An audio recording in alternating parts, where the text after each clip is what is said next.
বাংলাদেশের বিরুদ্ধে প্রচারণা চালিয়ে যাচ্ছে, সতর্ক করলেন মির্জা ফখরুল। বিএনপি মহাসচিব মির্জা ফখরুল ইসলাম আলমগীর বলেছেন, ফ্যাসিবাদের প্রধান হোতা শেখ হাসিনা ভারতে অবস্থান করছেন এবং ভারত বাংলাদেশের বিরুদ্ধে প্রচারণা চালিয়ে যাচ্ছে।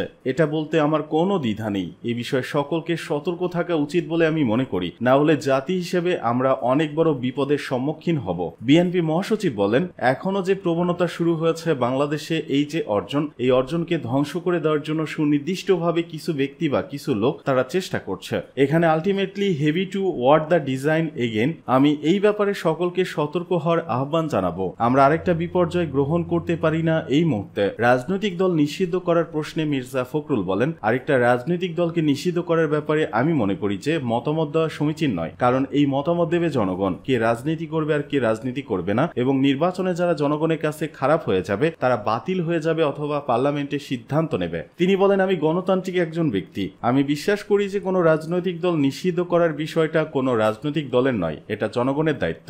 আইন শৃঙ্খলা বাহিনীর অবস্থা ভালো মন্তব্য করে ফখরুল বলেন, বর্তমানে আইন শৃঙ্খলা পরিস্থিতি আওয়ামী লীগের আমলের চেয়ে অনেক ভালো। কারণ প্রথমত হচ্ছে এখন আইন শৃঙ্খলা বাহিনীও কারণ নিয়ন্ত্রণে নেই। দ্বিতীয়ত হচ্ছে একটা ভয়াবহ ধ্বংসের মধ্য থেকে তাদের তুলে এনে যেখানে পুলিশ বাহিনী ফেল করেছিল সেখান থেকে তাদের নিয়ে এসে একটা সিস্টেমের মধ্যে, দেশপ্রেমের মধ্যে নিয়ে আসা হয়েছে। এটা বিরাট সফলতা। আমি মনে করি আইন শৃঙ্খলা বাহিনী আরও সফল হবে। হাসিনা ক্ষমতার জন্য পাশের দেশের কাছে সার্বভৌমত্ব জিম্মি করেন, মন্তব্য রিজভীর।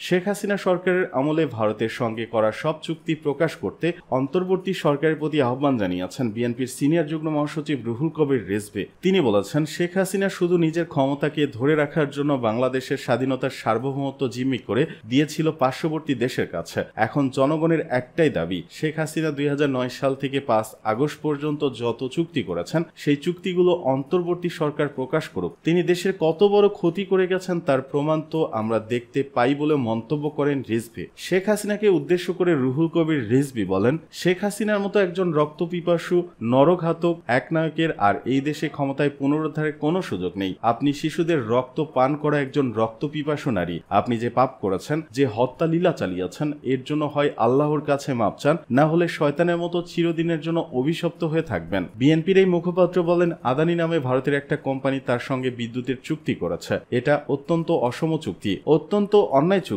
এক ইউনিট বিদ্যুৎ উৎপাদনের খরচ বাংলাদেশ যে বিদ্যুৎ উৎপাদন হয় তার কম, কিন্তু আদানির কাছ থেকে যেটা কেনা হয় সেটা এক ইউনিটের দাম 12 টাকা। পৃথিবীর কোথাও এত দাম দিয়ে বিদ্যুৎ কেনা হয় না। তিনি আদানির সঙ্গে চুক্তি করেছিলেন একটা অসৎ উদ্দেশ্য নিয়ে। তাকে যদি কখনো পালাতে হয় তাহলে আদানি তাকে অর্থায়ন করবে। জনগণের কল্যাণের জন্য শেখ হাসিনা আদানির সঙ্গে চুক্তি করেননি, না হলে আদানি কেন হুমকি দেবে? তিনি বলেন, কয়েকদিন আগে তারা নূর হোসেন দিবসে ঢাকা শহর নাহি উত্থাল পাত্থাল করে দেবে। ওই দিন আমাদের দলের নেতাকর্মীরা কয়েকটি মিছিল করেছে। ওদের মতো তো মোড়ে মোড়ে বন্দুক নিয়ে পাহারা দেয়নি, তারপরে তো ওদের কোথাও দেখা যায়নি। কোথায় যুবলীগ, কোথায় ছাত্রলীগ? কারণ শেখ হাসিনা তাদেরকে লুটপাটের জন্য তৈরি করেছিল। এদিকে সংবিধান থেকে জাতির পিতা ও বাঙালি জাতীয়তাবাদ বাতিল চাই, মন্তব্য অ্যাটর্নি জেনারেলের। সংবিধান থেকে সমাজতন্ত্র, জাতির পিতা, বাঙালি জাতীয়তাবাদ এবং ধর্মনিরপেক্ষতার মতো কিছু বিষয় বাদ দেওয়ার পক্ষে যুক্তি দিয়েছেন অ্যাটর্নি জেনারেল মোহাম্মদ আসাদুজ্জামান। বুধবার সংবিধানে ৫ম সংশোধনী নিয়ে জারি করা রুল শুনানিতে এসব কথা বলেন তিনি। বিচারপতি ফারা মাহবুব ও বিচারপতি দেবাশিস রায় চৌধুরীর বেঞ্চে এই শুনানি হয়। অ্যাটর্নি জেনারেল বলেন, মুক্তিযুদ্ধের চেতনা মানে এটা না যে হাজার হাজার মানুষকে গুম করা হবে, ৬০ লাখের বেশি মানুষকে গায়েবী মামলার আসামি করা হবে, বিচার বহির্ভূতভাবে হত্যা করা হবে। যাদের হাত নেই এই রকম মানুষ আসামি করে বলা হয়েছে তারা বোমা মেরেছেন। হজে থাকা ব্যক্তিদেরও আসামি করা হয়েছে। মুক্তিযুদ্ধের চেতনার নামে এসব হতে পারে না। আসাদুজ্জামান বলেন, সংবিধানের ৭ খ অনুচ্ছেদের মাধ্যমে গণতন্ত্রকে হত্যা করা হয়েছে। সংবিধানের মূলনীতি গণতন্ত্র, সমাজতন্ত্র না। আমরা সমাজতন্ত্রবাদ চাচ্ছি। শেখ মুজিবুর রহমানের অবদানকে কেউ অস্বীকার করে না। জাতির পিতা নিয়ে সিরিয়াস বিতর্ক আছে। জাতি বিভক্ত।